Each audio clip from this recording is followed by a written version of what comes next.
Okay, we are here. I'm going to do the housekeeping stuff. They gave me some stuff to read, so I want to do that first and then we'll get started.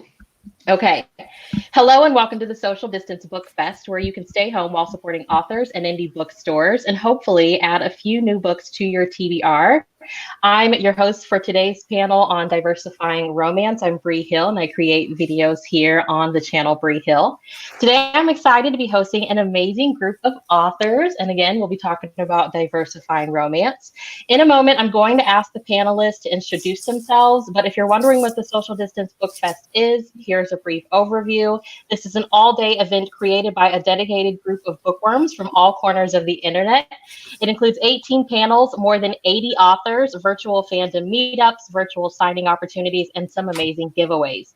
Check out our website and social media linked below for all the details, and check out our bookshop.org page where you can order books from featured authors and support indie bookstores. 10% of all the proceeds are going to be donated to the Center for Disaster Philanthropy's COVID-19 Fund. And we hope you take advantage of everything the Book Fest has to offer. And in case you miss any interesting panels, check out our playlist of all the panels and meetups, which will continue to be available for viewing. With that said, let's hear from our panelists. Please introduce yourselves, give us any pronouns you use, and if you want to plug in what you have coming up next, book-wise, here's your opportunity. So go ahead. We can go clockwise. Adriana, if you want to start.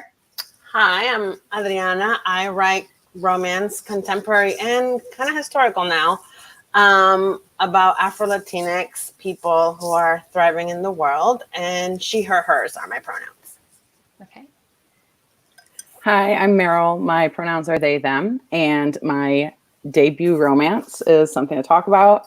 Comes out in a month from tomorrow, May 26th, and it is the first queer female romance in print from Berkeley. And I'm really excited to be here. Thank you so much for having us. Thank you. Hi, I'm Yaffa, and my pronouns are she, her. My novel, A Feast of Sage, is coming out May 19th. And I just totally forgot the rest of the question. For now. Okay, thank you. Hi, I'm Vanessa Riley. I write historical fiction and historical romance. My latest is coming out, A Duke, the Lady, and a Baby. Will be out in June 30th from Kensington. And I'm excited to be here. I'm so happy to see faces of people that aren't my relatives. I know it feels like my boys have been out of town for like 2 weeks now. It's just me and my daughter. We've been like watching movies and just sitting on the couch. And I'm like, I finally get to see other adults, you know? I was like, mommy needs a break. Okay, so I have questions, and then we have questions that were submitted. And again, I like to talk. So let's just get started.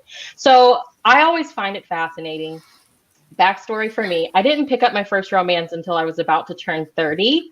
So I feel kind of late to the game. So I always like to find out from authors that are writing romance, when did you all get into romance? Do you remember any of the titles that you were reading back when you started? So let's start there.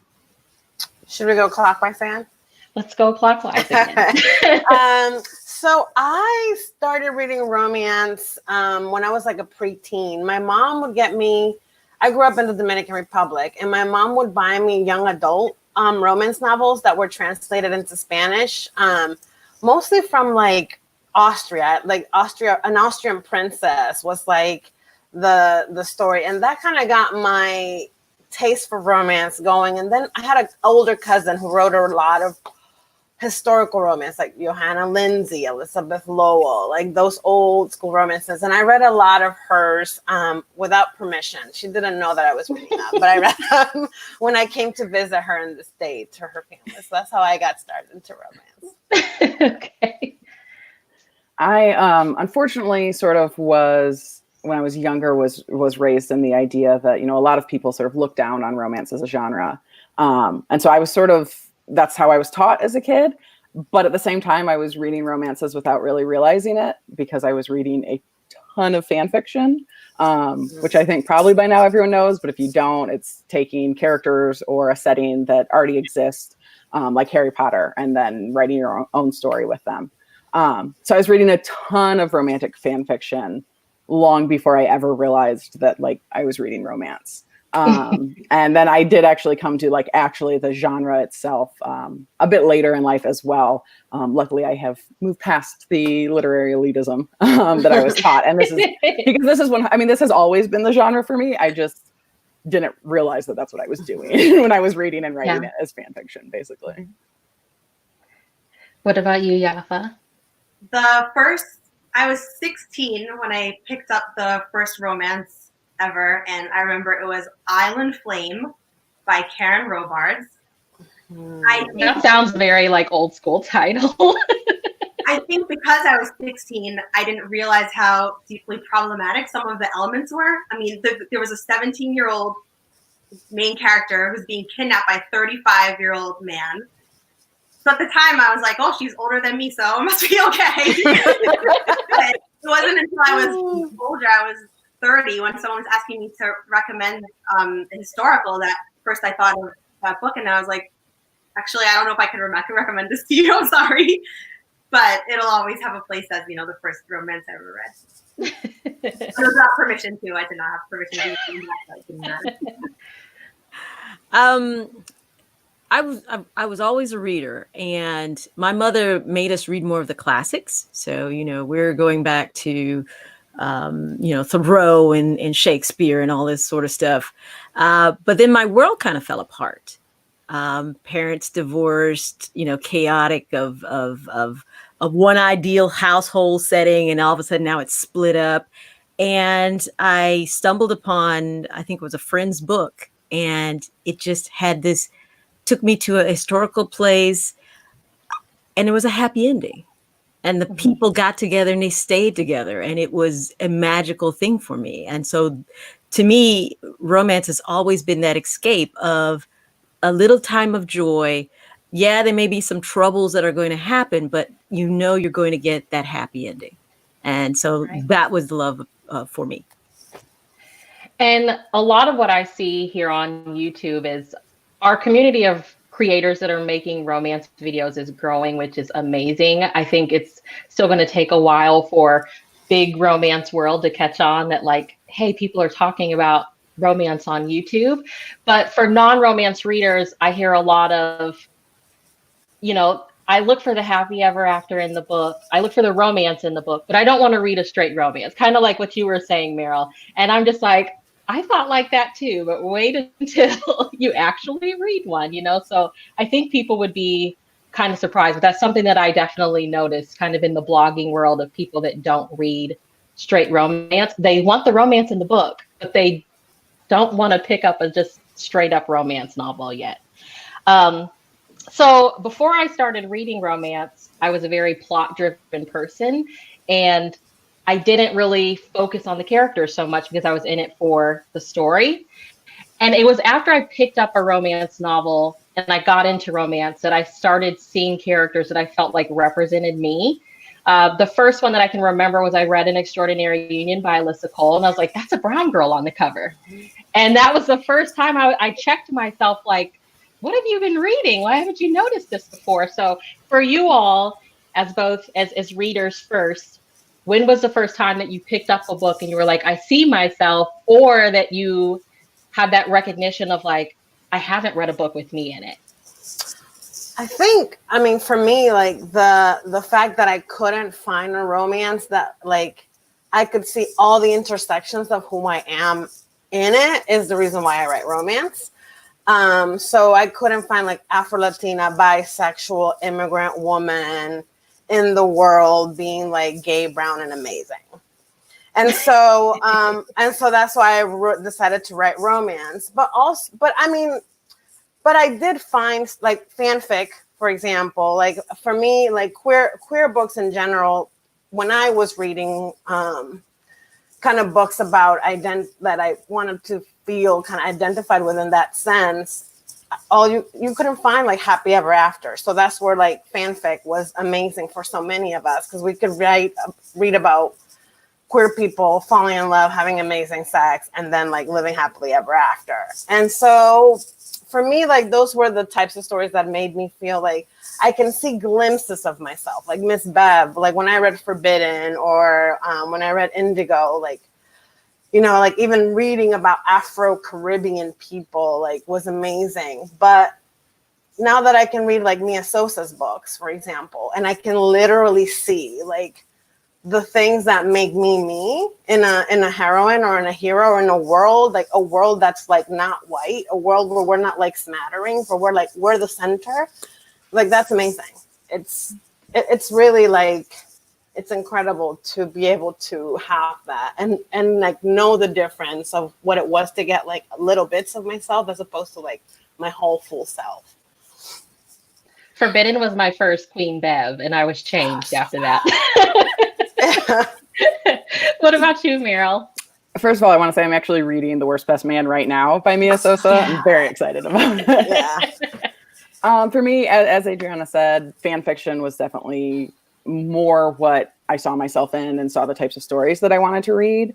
I do remember I read a book by an author and then read all of her books after that were queer female romances.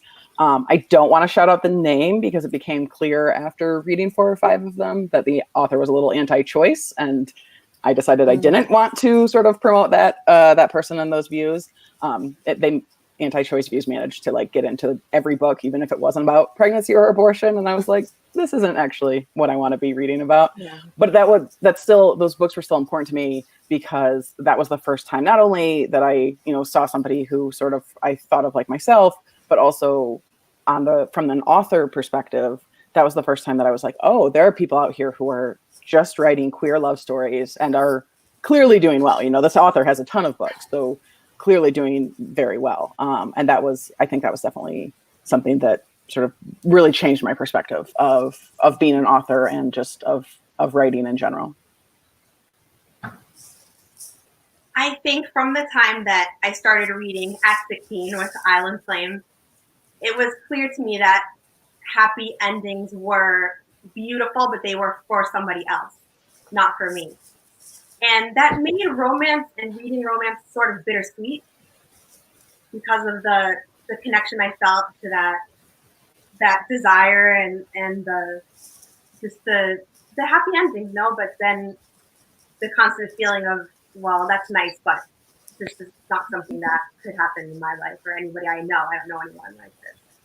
But I think that the first book that I felt myself represented in some aspect was Mia Sosa's Acting on Impulse, where I see her as a character that's doing things that I would do in my daily life. Like, you know, she's frying plátano with her family. She's, you know, figuring out what to do with her hair. Like things that made me feel connected and made me feel a deep comfort.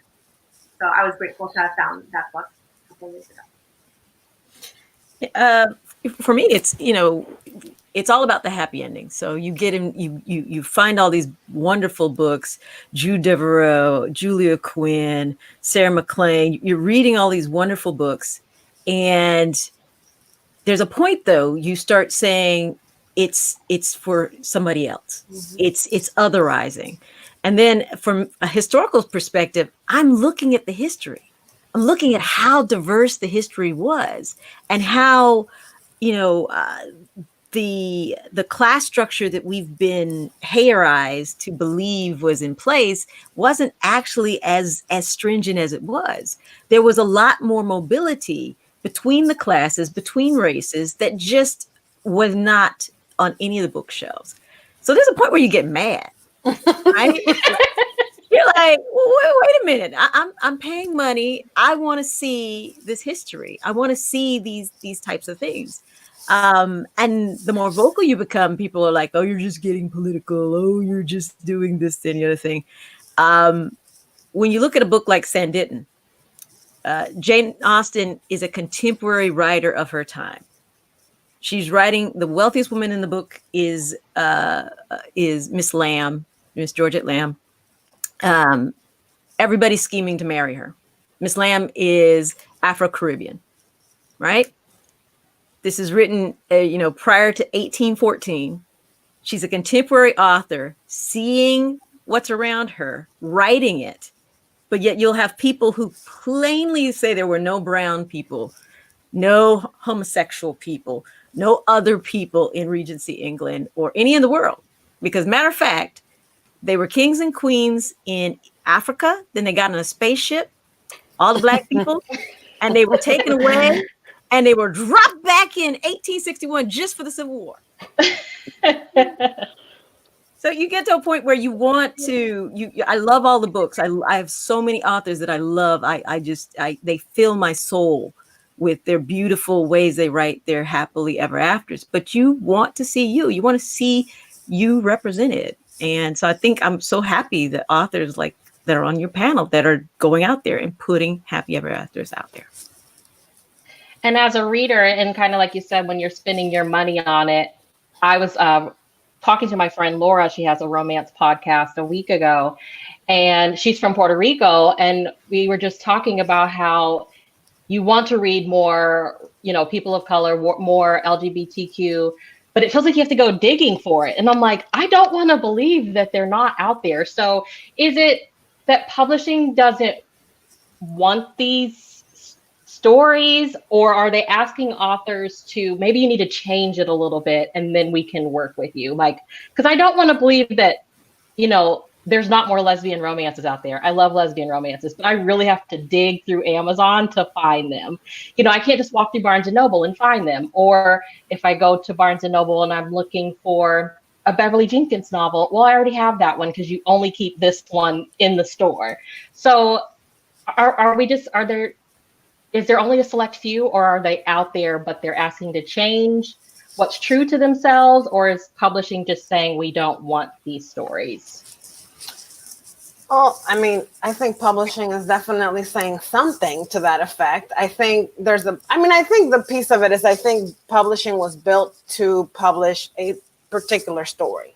And so because they were built to publish a singular story that was about a cis, white, straight person, then everything else they're kind of trying to shove into, like, I kind of compare it to like a ship, and like they're just kind of like trying to like shove us in. But there might be I think there's like a real like lack of insight of how to sell us, of how to believe that we were there before. Like, for example, like when we think about things like, Black and brown people being in Europe in like the 1800s, like the colonies existed since like the 1500s. So clearly there was mobility. Like clearly people were getting married and bringing their spouses to the continent, like for like literally centuries. So there's no real, like, I think there's like a lack of understanding of our place in the world and in history. And I think because there's like a real lack of diversity in publishing as like staff and the editors and the people that are doing the marketing and sales, I think there's also kind of like,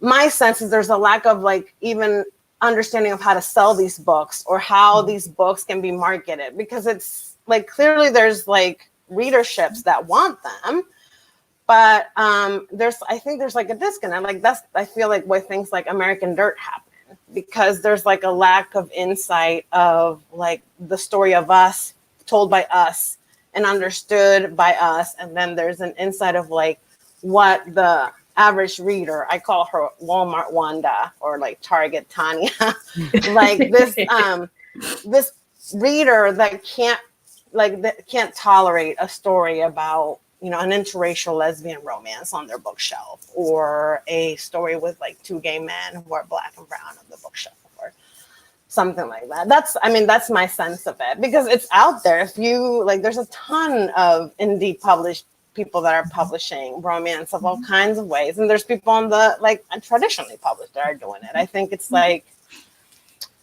possibly like a lack of understanding.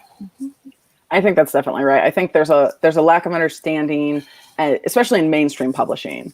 There's definitely smaller, besides the big five, there's smaller publishers that are devoted sort of specifically to like queer romance.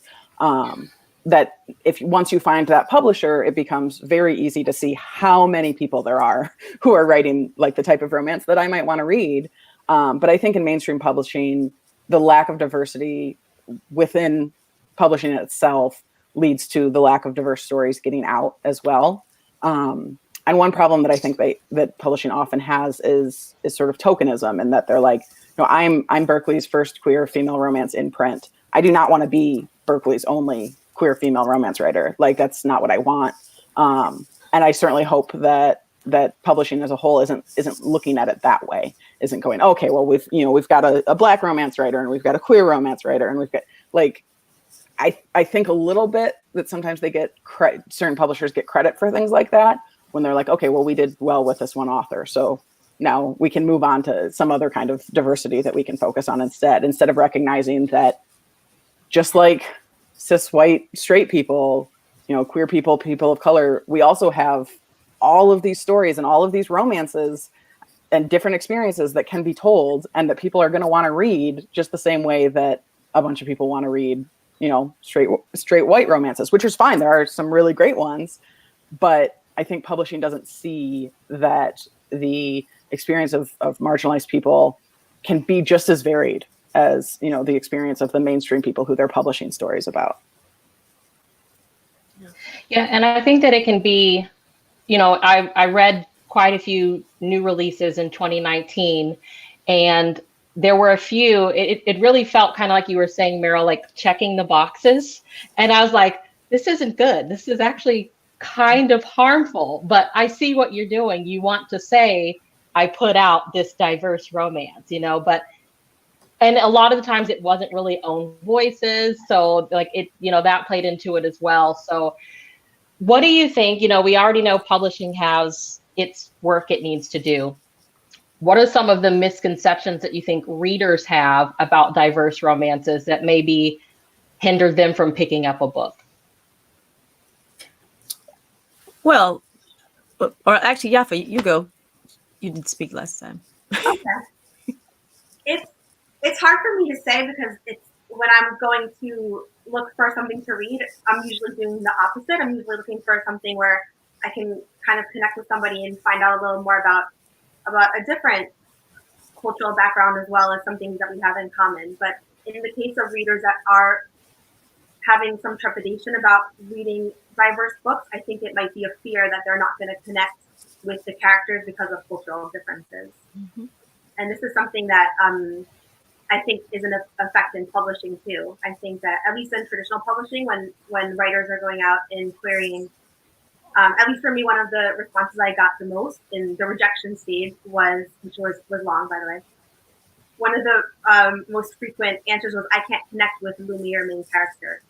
And, if I could prod them a little more, usually they would say to me, oh, well, like, she's very angry. And that's not something that I perceived. I didn't feel she was an angry character. So some things like were more expressive. Like I went then to, I had some beta readers. If I was able to have a couple of white beta readers where I asked them, do you think that Lumi is angry? And they'd say, well, here's something she did. Like she slapped the table here. It seemed like she was angry.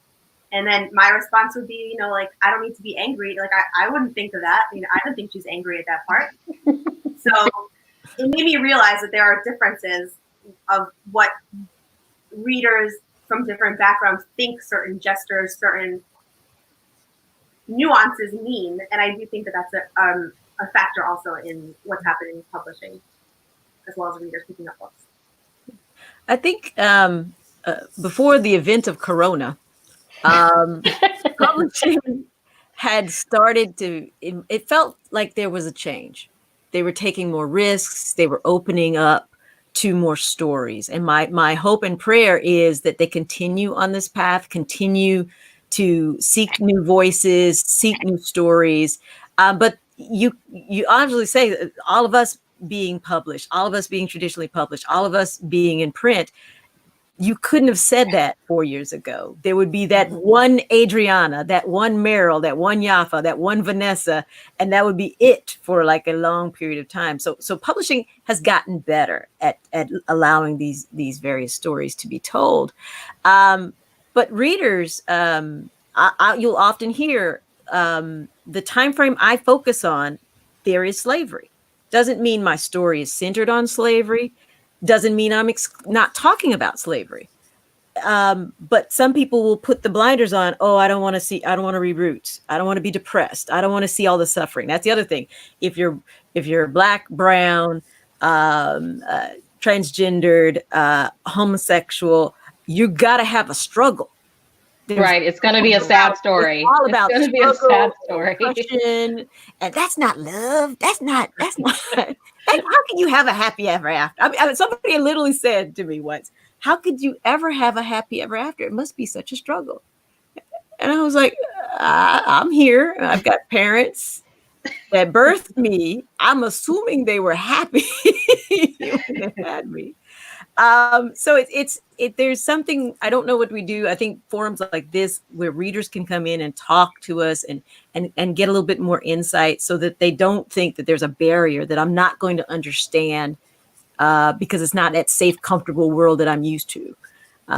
So I think everybody needs to grow, and maybe the time of Corona is letting us read more, and we can be a little bit more adventurous in our cubby holes.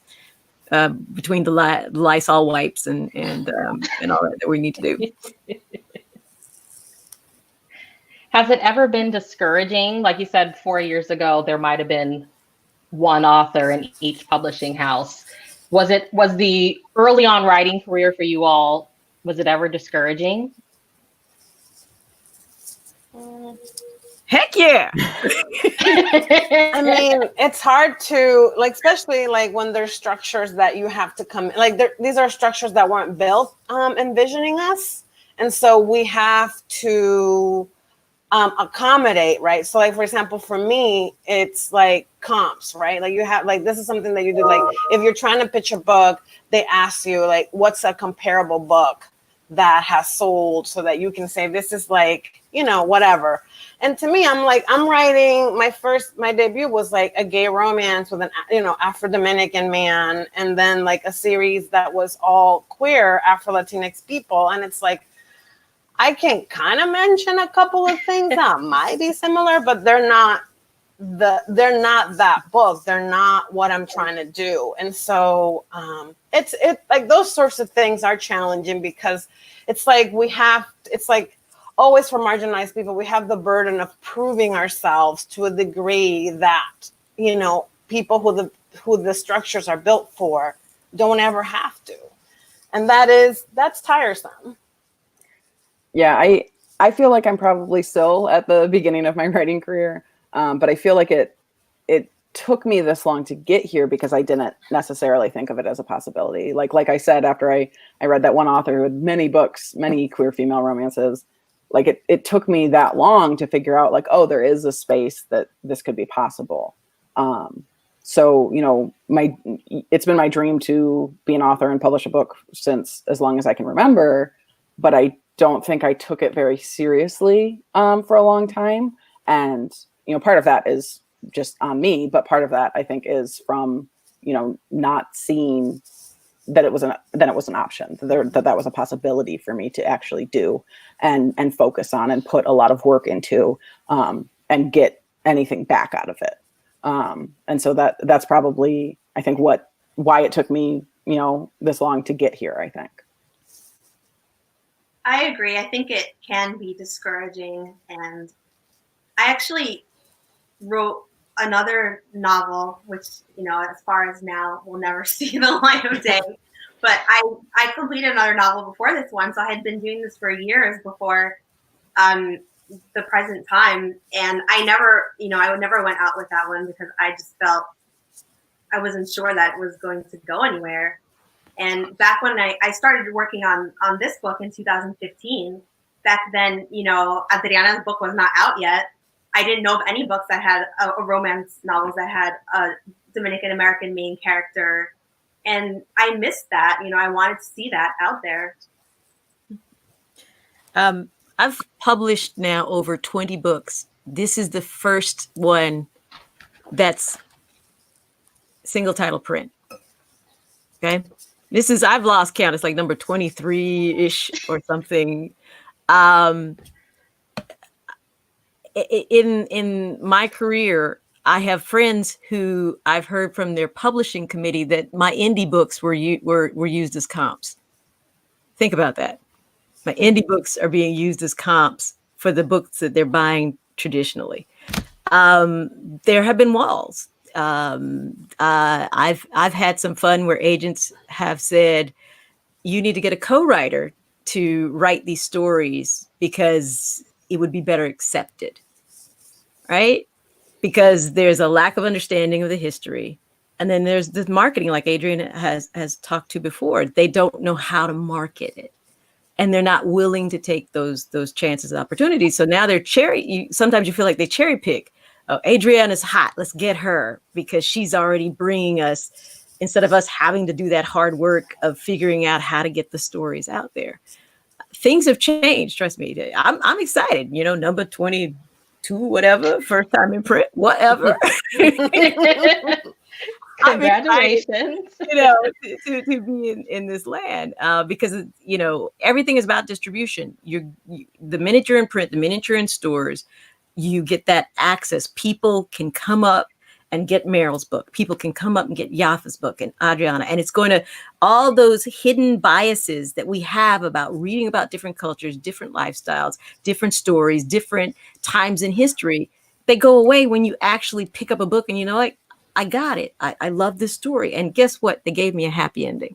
That's what has to happen. And that's, that there's a barrier. So things have gotten better, but there's not 10,000 Adriana books out there. There's not 10,000 Meryl's books or Yaffa's books or Vanessa Riley's, although she's trying really hard.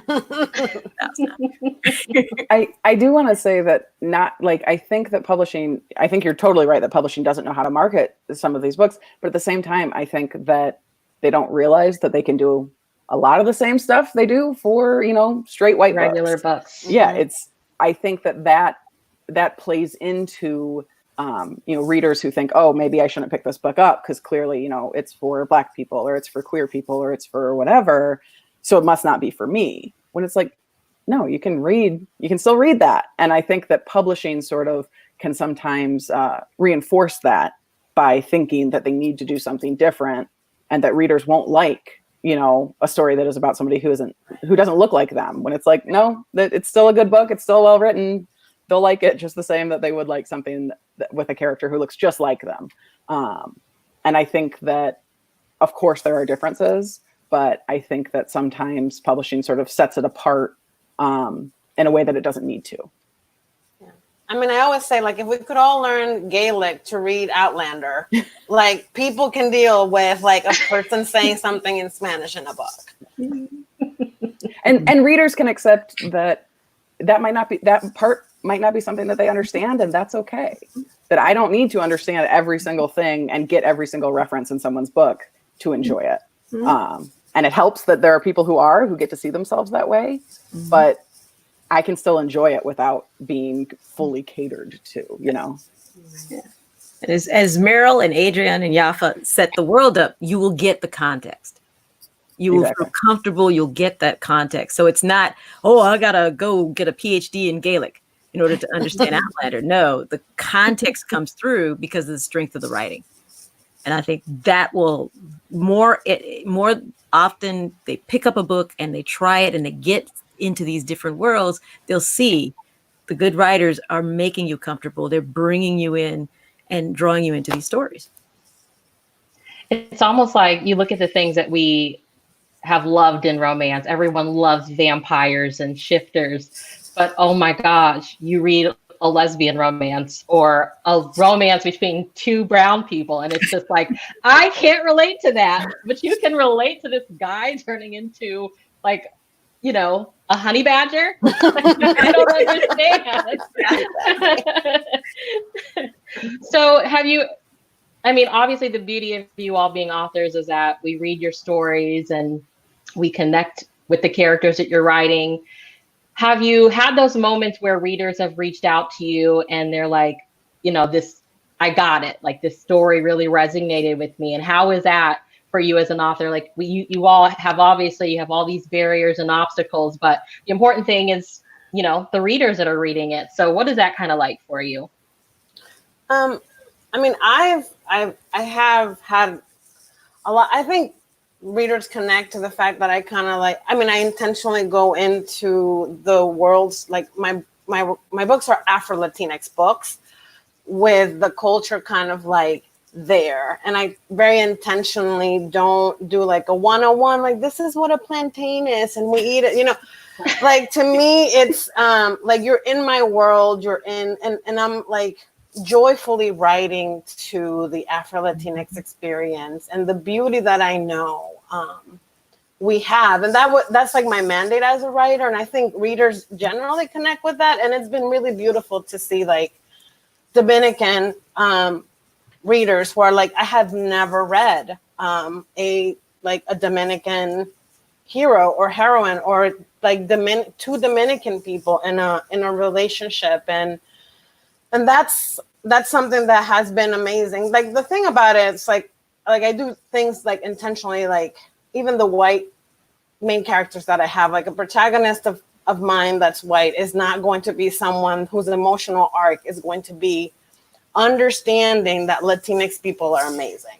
Like they're gonna come into that relationship knowing we're amazing, sometimes speaking Spanish, and like I'm not gonna burden my character of color with like inducting a grown white man in 2020 about like, oh, you know, Latinx culture is rich and deep and it's been around for millennia and like you're not the center of the universe. So I think like that's something that I think all like the readers that have written to me about that in specific, like saying like, I love that like the gringo knew Spanish and like he knew what a plantain was before he met the other person. I think that's something that's been really like awesome for me to see that people have noticed. Hearing from readers is something I'm really looking forward to. Right now, my book is only, available as advanced readers copies. But I still have heard, gotten messages from a couple of people, both queer and not queer, who, are willing to reach out and say the parts of it that they enjoyed and that they liked, seeing someone like themselves or whatever. And that's something that I'm really looking forward to in the future once my book is actually out. I do write for queer people, even though, as I said earlier, like you don't have to look exactly like the people in my books to connect with them or enjoy the book. Those are still the people who I am writing for. I am writing for the people who maybe like me didn't see themselves in, an actual book for a long time. And those are the stories that I want to tell. Those are the happy endings that I want to tell that might have been harder to find in the past and even sometimes still now. And I'm really looking forward to having everyone be able to see stories like this and not just mine, but have readers get to see themselves in a variety of stories and be able to reach out to the authors and be thankful for, an author showing themselves in the book. And I have had a little of it, but it's definitely sort of one of the highlights that I'm looking forward to. I also have gotten a little so far since what I have out, like Meryl, are advanced reader copies. Some of my favorite comments from readers have been generational, where there's a reader who read the book and then shared the book with their mother or aunt. Mm-hmm. Or I had a comment from a reader whose mother reads in Spanish, but she was reading the book in English as it's only available in English so far. And she told her mom about it. When she told her mom there's a Dominican main character, she said that her mom was calling her every day to be like, so like what happened in the book so far? What are you in the book? And she, in that sense, she kind of, the mother kind of read along with her daughter. And I love that. That was cry-worthy for me because, yes, like I'm connecting with, I don't know her personally, but I'm connecting with her and that means everything to me. I love reader interactions. And they're twofold. My favorite is, I Googled it and you were right. And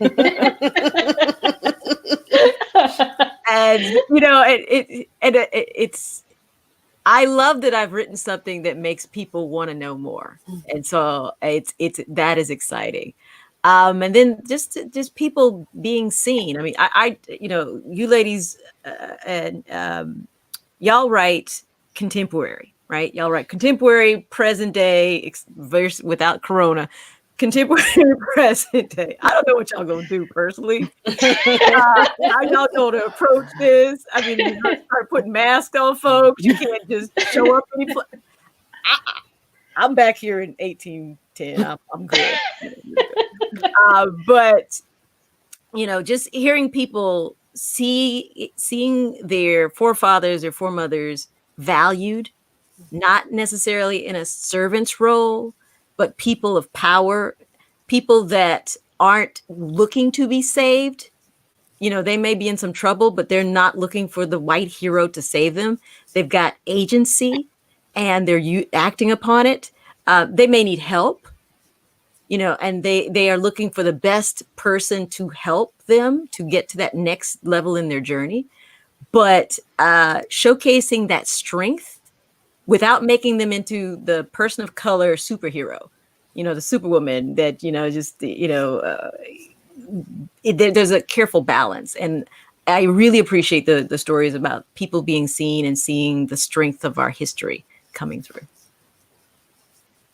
With you writing historicals, what does your research look like? All these shelves.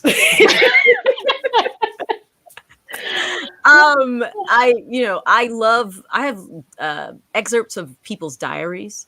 And so, oh, wow. I'm a history major, so I just had to ask. it is exciting because seeing the world has been kind of whitewashed, right? There's a thing of how people think that they looked upon it. Recently, there's a farmer's diary, and he's talking about gay people. Mm-hmm. This is a farmer in like a little quaint little town. And he's just like, well, I can see how it could happen. He's not shocked. He's not, oh, get some holy water now. Because it definitely happened. Yeah. It's more conversational. It's more like, okay, well, they're happy and blah, blah, blah. So it's like the way that people have laced the history together. It's like they've almost taken all the bad aspects and said, this is the frame of everybody's mindset. And what I find is the more research you do, everything's more nuanced. And people are really about people being happy, doing what they need to do to be happy. And people find ways to be happy, regardless of the situations that they've gone through. So, yeah, I have tons of research books because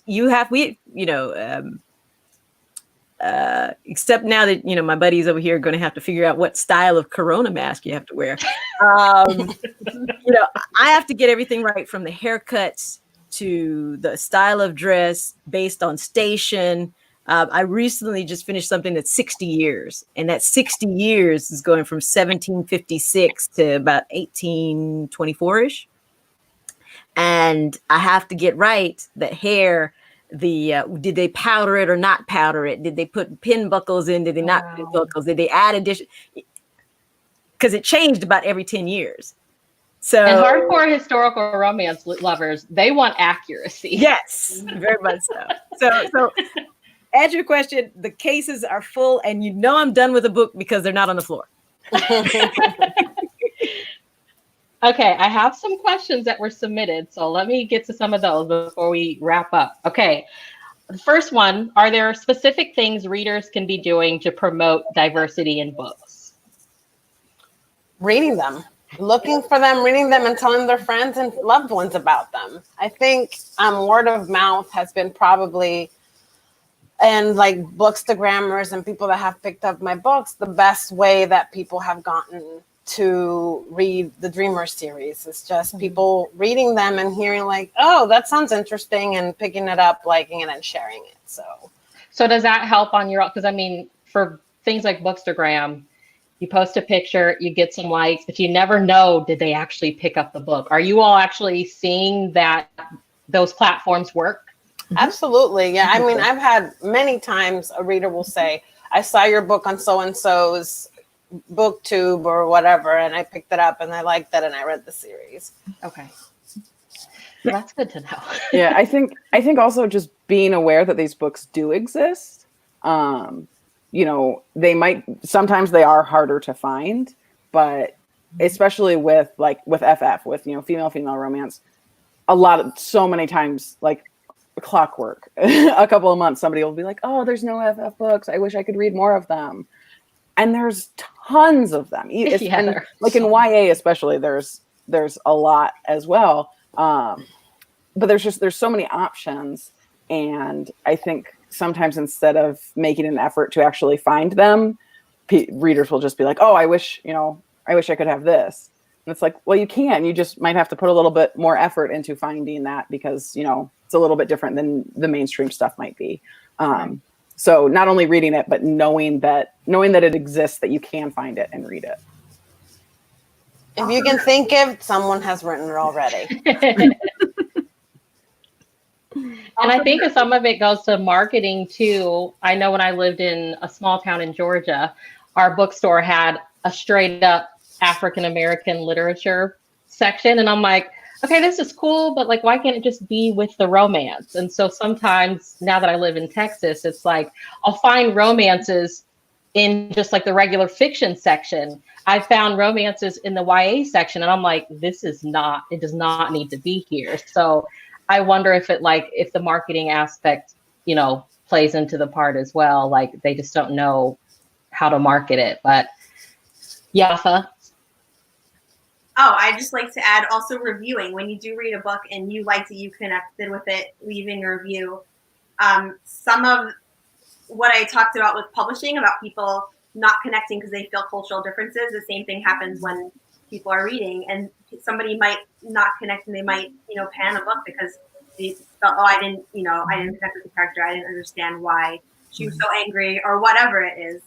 So for somebody to, if you did connect with the book, leave a review, that's helpful, and that's helping more people recognize and get the opportunity to connect with the book, because people do read reviews and they are influenced by them.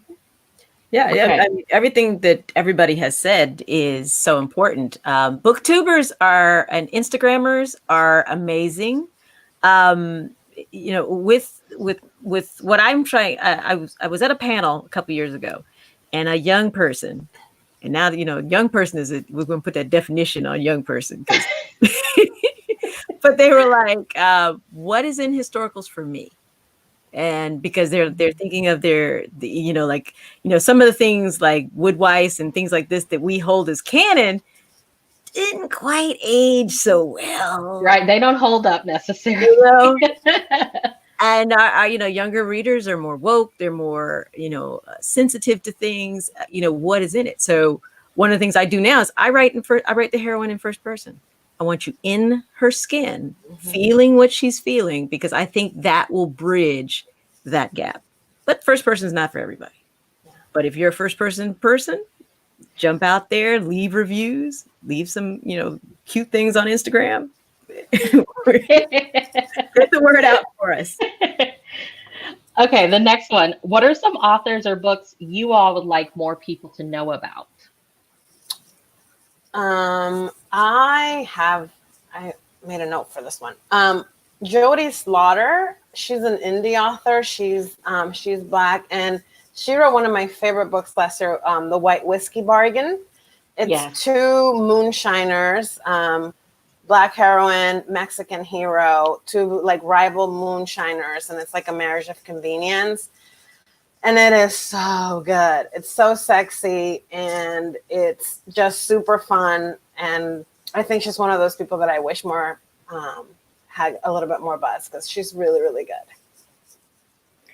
Someone who I trust to any book that she writes, I'm like, okay, I know I can read that, is Rachel Spangler, who can't remember who her publisher is right now, but she writes, she's written sort of a variety of queer female romances around sports.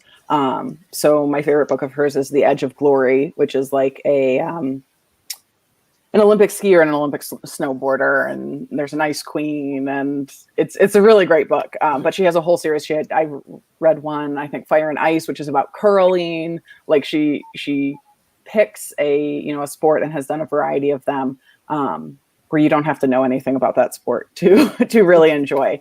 But she has a whole bunch of them that I like. Thank you. There are some writers that seem to me to be kind of known through the romance community, but that I outside of the general readership. I would include there Priscilla Oliveras. Mia Sosa, I feel like, is becoming more well-known outside of the romancelandia now. Mika James, a writer that I enjoy a lot, who just came out with a new novel, I think. I'll have to check on that. But Felicia Grossman, who writes a series of historical Jewish romances. Oh, Felicia's Yes. great. Yeah, they're Jewish, romances. Yeah, Jewish. She writes Jewish characters. Yeah. Mia Sosa is one of my faves. Priscilla Oliveira. So Yaffa, you've been catching my list here. Rebel Carter. She's got a series out. Her covers. Her covers are amazing. gorgeous. Let's see. And Belle Calhoun. Belle Calhoun is and Pat Simmons. Pat Simmons just came out with a caregiver series. So it's very rare to see African Americans in this formalized caregiving environment. It's although we're, I would like to say we're natural caregivers, but I haven't seen a story or a romance set around the aspects of caregiving. So I think that's amazing. And K.M. Jackson is another one. K.M. Jackson. She's got the knitting books from Berkeley. Oh, Real Men Knit, I think it's called. Yep. Yeah. Okay, let's do. Oh, this one sounds really good. Okay, should interracial romances always speak or comment about systemic inequality? I think it meant to mean systematic. Should interracial romances always speak or comment about systematic inequality? That really is up to the author. I have been in an interracial relationship for 15 years and it comes up all the time. So I write about, like, I really integrate social justice themes into all my stories. I couldn't write without bringing that sort of thing in because there's a thrust, especially if you're a brown person dating a white person in 2020 and not thinking about systemic inequality. Doesn't sound true to my own life because, like I said, I'm married to someone who's white. We're raising a biracial child. Comes up constantly.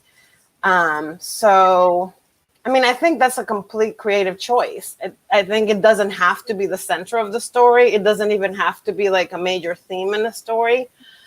But in terms of like being genuine to like my own life experience, I think it's there, so it's gonna come up. So I think it's kind of like I would never go into a story being like, I'm going to think about gentrification as like my theme for this romance. But if I'm writing a billionaire romance, like my second story is a Dominican billionaire and a Cuban Jamaican social worker in New York City. Gentrification has to come up because I'm a social worker in New York City and we think about gentrification all the time. So I think it's the authenticity, genuine of like writing contemporary. If you're writing slice of life type of books, It's very true to what we have going on. I mean, right. It's totally America right now, basically. Right.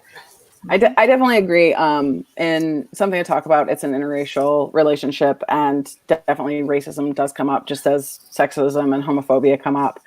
They're not main themes of the book, but as Adriana said, that's just authentic to their lives. That's what these characters would have to deal with. But at the same time, I'm not ever going to tell anybody that, oh yes, you have to write about, you have to include systemic inequality in this writing. In the same way that, I'm writing queer stories with happy endings, but I'm never going to tell another queer person like, oh, you can't kill a queer character. You always have to write, only happy queer stories, because it's up to each author. And if an author wants to write an interracial romance that never has to deal with, inequality and racism, then I think that is in part their choice. And I think that there's definitely readers who want that escape. and don't want to have to think about that when they're reading something. They just want something that, they consider fluff. And so I'm not going to say one way or the other, it has to be. I think in my stories, that sort of realistic issues that the characters would deal with are going to play some kind of role in the book, but I don't think it has to. I agree. I think it's a creative choice, and in an interracial relationship, I would appreciate seeing some recognition from the white character of, hey, maybe I know this has been easier for me than for you because of X, Y, and Z. Or I like to see them acknowledge white privilege, but how much further it goes, that's really up to the author. And I think how much further one goes depends on the setting, the type of story. It really ends up being a creative choice. So I'm assuming, sorry, I dropped out there for a second. But I'm assuming the question is portraying racism in interracial relationships. Was that the question? Yeah, so we got an audience question about should interracial romances, should they portray the systematic inequalities in those stories? Yeah. For me, the time frame, racism is a factor, classism is a factor, sexism is a factor when I'm looking at my historical romances, because for a woman just to have agency during that time frame where it's a very patriarchal society, as soon as you get married, all your money goes under the control of your husband. Marriage is one of those ideals that people are striving towards, and I'm having women with agency. They have other goals, they have other things that they're trying to do. Mm-hmm. It would not, to me, and these are just for me, it would be a disservice if I didn't broach it in some sort of way. The same thing if I have interracial relationships in my book, and often I do, because that is a dynamic that existed, particularly when money was involved, because money trumps race all day long. I'm going to tell you from everything I done researched, money trumps race. Okay. But it would be woeful. I don't want to be accused. I don't think I'll ever be accused of just writing a book with a pretty dress, right? They just put on pretty dress. They're contemporary in their actions, and everybody's all, kumbayaing. And no, the reality is when you are of a marginalized group, you know who to hang out with. You develop your own networks. And so racism and prejudice is not necessarily something you see every single day. Mm-hmm. But when you go out of your network, I wrote one book, The Bashful Bride. They go on a road trip. Well, where are they going to stay that night? There's all these things that happen once you get out of your comfortable safety zone that, subtly brings to forefront the classism, the sexism, the racism that occurs within this time frame. Because to me, I'm going to set you in that world, and I want you to understand several things. Not everybody was all good. Not everybody was all bad. Love found a way to survive. So whatever the situation is, love found a way to survive, and people found ways to get to their happy ever afters. And so we can talk about difficult subjects, or you can see characters in difficult straits, but know that they're going to make it out. There's a happy ever after waiting for them at the end. And I think that's the beauty of reading diverse romances or diverse stories, is that you all have a way of reminding us as a readers, whether you're lesbian or you're a Black girl from the big city, regardless of all the crazy stuff you have to face, you're still able to find love. And that's what I think is beautiful of reading your all story. So thank you for what you do. Keep writing, because we're all stuck at home and we need some entertainment. Before we go, does anyone have any works that are coming out that you want to remind us of the dates of? This video is going to stay posted. So do you have anything in the works that you want to remind us when they're coming out? I have my next book, June 30th. It's Finding Joy. It's a gay romance set in Ethiopia with a Dominican American relief worker and a coworker who's Ethiopian, and it's kind of like my love letter to Ethiopia. So Okay. coming out June 30th. We need your love letter to Ethiopia. Thank you. Meryl, I saw your cover. Something to Talk About comes out May 26th. It's a Hollywood showrunner and her assistant who get a picture taken of them on the red carpet together that leads all of the tabloids to decide that they're dating when they're absolutely not dating. That's ridiculous. And over the course of the book, they realize maybe it's not so ridiculous after all. Okay, thank you. And Yaffa, when does A Taste of Sage? May 19th. Okay. And It's really good. I've read it. It's really, really good. And Miss Vanessa. A Duke. Okay, let me get this right. A Duke, The Lady and a Baby comes out June 30th, and hopefully in a bookstore near you. Well, thank you all for giving us books to read this summer.